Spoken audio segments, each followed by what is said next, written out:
If you're a Visual Studio 2022 user, you're going to want to know about the 6 new features I'm about to share with you in this video, trust me. Now, Microsoft is always updating Visual Studio and it's a pain to keep up with all the new features. So I thought I'd create a best of video where I'm going to share, in my opinion, all the best features that have been added to Visual Studio since 17.3.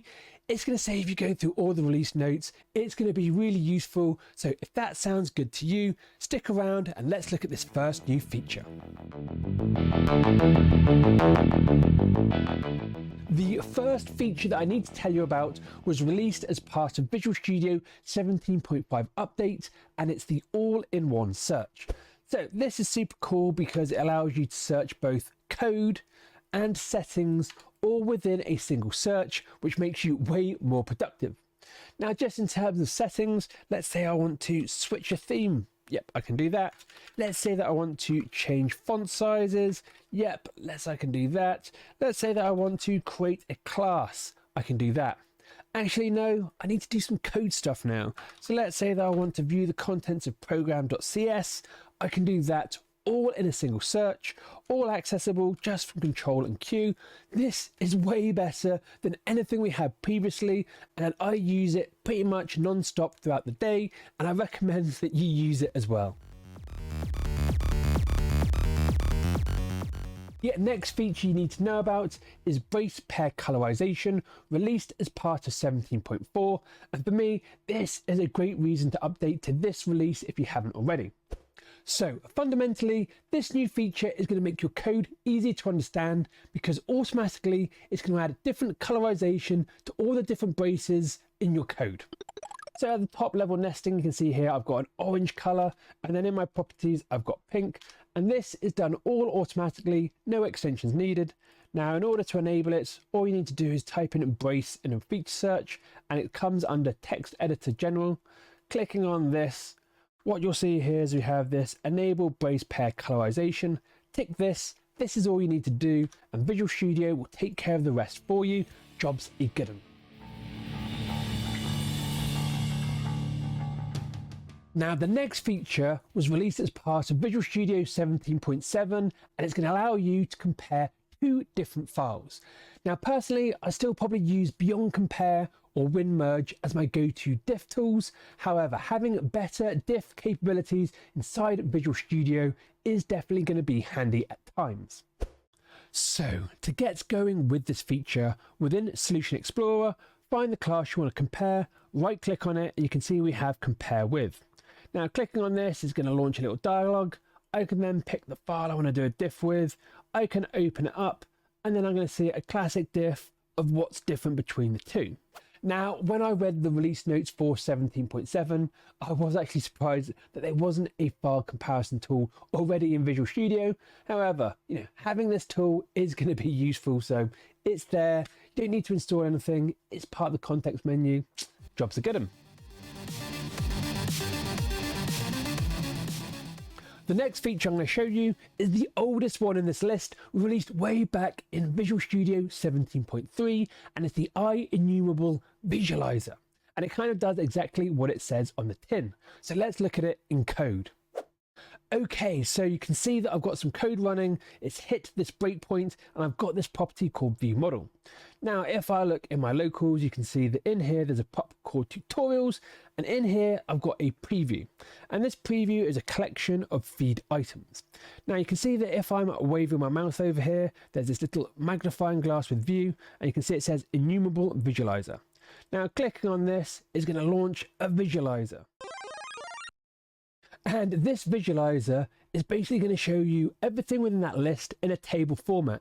So we can see that we've got all the different properties, all their different values. And the good thing is we can then export this to CSV so we can test it easily or compare it to different values later on when we start changing things in our tests or in our code. And for me personally, this was one of the features I definitely overlooked when it first got released. However, being able to see everything in a row format when I'm debugging a list is way more easier compared to trying to expand things in a context, because that's just a faff. So if you don't know about it, make use of it because it's going to save you a bunch of debugging time. Have you ever needed to copy some code in something like an email? So you go into Visual Studio, copy, paste it into an email client, and then your code looks terrible because the indentation is all wrong, so you need to faff about making it all look okay again. Well, the good news is that this is no longer a thing as of Visual Studio 17.7 because we have a brand new solution. Now, in previous versions, an extension called Copy Nice was created by Mads Christensen, and this strips the leading indentation when copying to the clipboard. And this fixes the issue of tangled code when pasting code into an email, etc. Now, this basically extension has now been moved into Visual Studio. So let's look at this in action. So I've got some code here, it's got some indents, and now when I switch to my email client, let's paste it in, and yep, you can see here that my indentation has stayed. Now, I'm assuming anyone new to .NET is probably wondering why this was a thing in the first place. It's a good question. However, the old timers will probably appreciate that this is going to save you a bunch of time. You don't need to do anything, just upgrade to 17.7 and no more messy code. Now, as an added bonus, that's covered what's happened in the past. Let's look to the future and see what you can expect in the upcoming 17.8 update, released towards the end of 2023. Now, the first one is an improvement around find and replace. So we've got this blog listing view model loaded, and it's got the word blog in it several times. So we can see we've got it in capital case in the title here. You can see we've got a property called blog name, and that's all in shouty case. You can see that we've got a reference to this object here, and you can see that we've got a property name all in lowercase. Probably shouldn't do that, but you get the gist.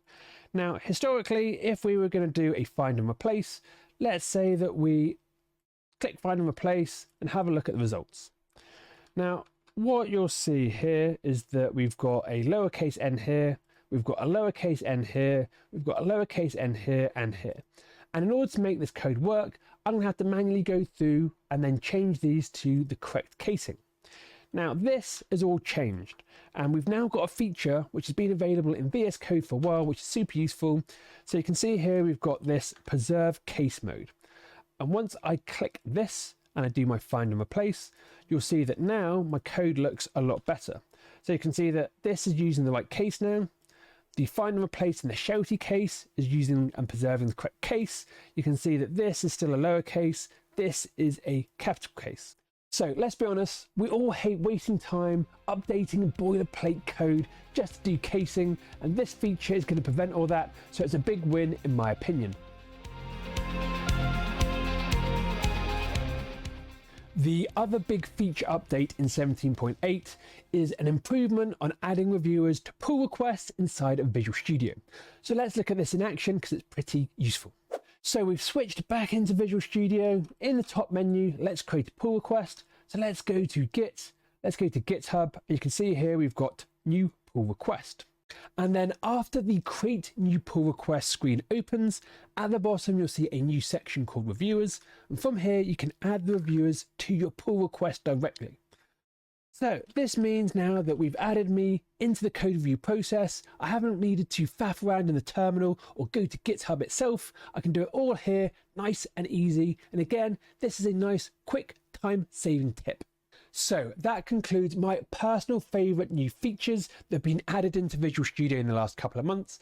Sound off in the comments below if you agree with me or not. Now, if you are into .NET, then don't forget to hit subscribe. And also, if you have got value from this video, click like because it makes me feel good inside. Now, before we leave, if you do want to learn more about Visual Studio, then I've created a video that highlights the best Visual Studio extensions in the marketplace today. Now, you can find the link on screen right now, so click on that if you want to. Otherwise, I hope you're having a great day, and until next Sunday, happy coding.